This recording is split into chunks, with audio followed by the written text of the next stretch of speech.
Did a customer lie and Walmart gave them a refund anyways? In this video, I'll show you how to dispute Walmart returns. I'm Josh Hackett, CEO of EHP Consulting Group. Let's dive in.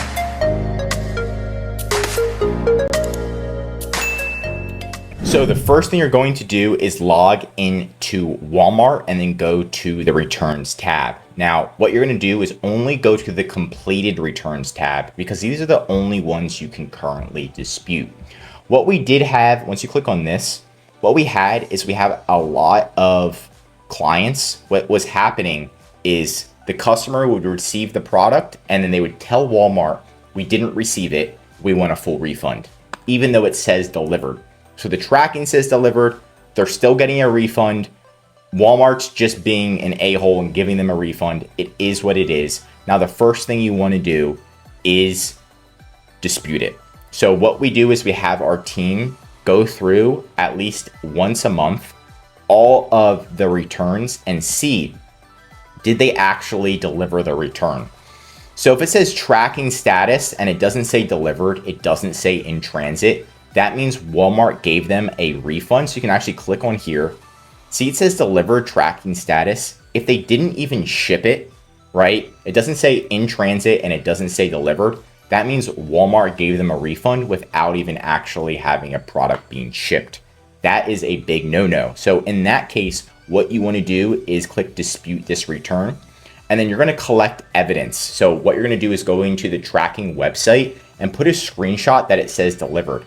On the website, depending on who you're shipping with, sometimes they even include a photo. So include a photo that shows that it was delivered, and then you're going to dispute the return with Walmart.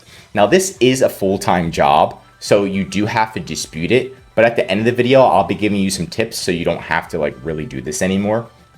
But anyway, you want to dispute this return. And if it's unhighlighted, you want to open it up, take a screenshot of all of this, take a screenshot that shows it was delivered. If you have a photo that shows that where it was delivered, like on their front porch, take a screenshot of that as well, and then dispute it with Walmart. You might have to contact Walmart 3 times in order to get that refund reimbursed to you, because what happens is Walmart has to reimburse you. They're not going to take the money back from the customer. They're going to reimburse you, Walmart itself. And that has happened, and it's just a bit of a battle. So that's the first way. The second way that people are trying to get around Walmart's policies is when you send them an item, they're going to say, oh, we didn't like it. They're going to return it, and they're going to return a different item. So let's say you sold something for your forearm to make your forearm stronger. They're like, I'm selling this. Send it to a customer, and they send you back a tennis ball. You're like, okay, this is the complete wrong item. What you're going to do is you're going to open up that return. You're going to take pictures of the outside of the box with the shipping label. Then you have to open up the return and take pictures inside of all of the product that came. And there's a little paper from Walmart on the inside that has like a order information that shows you what was returned. You're going to take pictures of everything, and then you have to submit a dispute with Walmart. Again, this one's even more difficult, so you might have to contact Walmart 5 times to get this one resolved. That's why we have a full team that does this. But again, what you're going to do is contact Walmart. You're going to say, hey, they returned the wrong item. We would like Walmart to reimburse us. They shouldn't have been refunded. Here's an image that shows the package that was delivered back to us with the tracking. Here's a picture of the item that we received. This is not the item, as you can see, and you show them your listing. And then you take a screenshot of this and you dispute it all with Walmart. Huge pain, but those are the 2 different ways. Now, to mitigate this, the one way we mitigated returns when customers were like, I didn't receive it, is we made them sign. So what we did, and this is how we won every single time, is we changed our shipping method. We increased our price a little bit.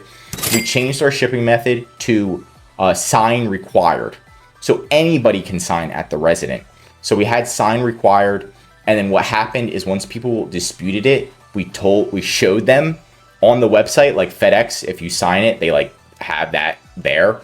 We showed Walmart that it had the signature request and that they signed for it. So they did receive the package, and we won every single time. So that was the quick way to win. The downside of that is it pissed off customers. So customers were like not getting their product because they weren't home or they didn't want to sign. So that was one downside, but the upside was it reduced returns by almost 100%, right? The other way that we were able to get around it is to convert all of our listings to WFS. So if you convert your listings to Walmart fulfillment, Walmart is very stingy about giving customers refunds. And if it says that if they tell Walmart they haven't received the package, usually Walmart will take the hit and they'll refund the customer and not have you refund the customer because Walmart's doing the shipping. So if you want to resolve all of these issues, I do recommend converting to WFS. You still have to like monitor your disputes and monitor if the customer is returning the wrong product, but that does solve most of the issues if you convert all of your listings to WFS. So now you have four different ways technically to help yourself resolve this. And again, I recommend to not stress too much about it.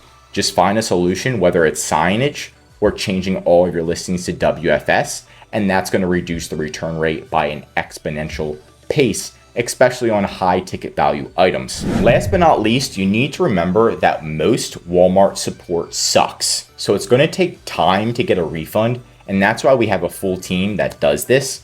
But what you can do is just make sure that you provide as much evidence up front, just like you're providing everything in front of an idiot. So that way they have everything, because Walmart support, I'm not saying they're idiots, but they're pretty close.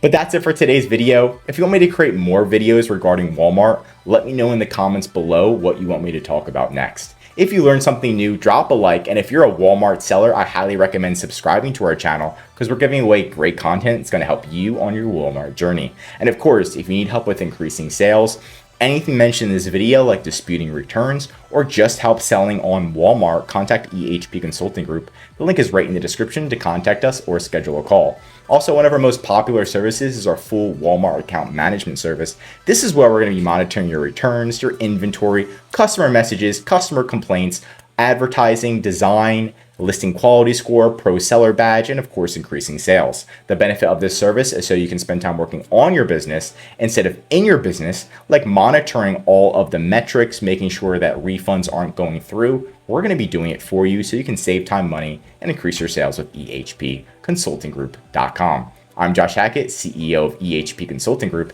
and I'm signing out.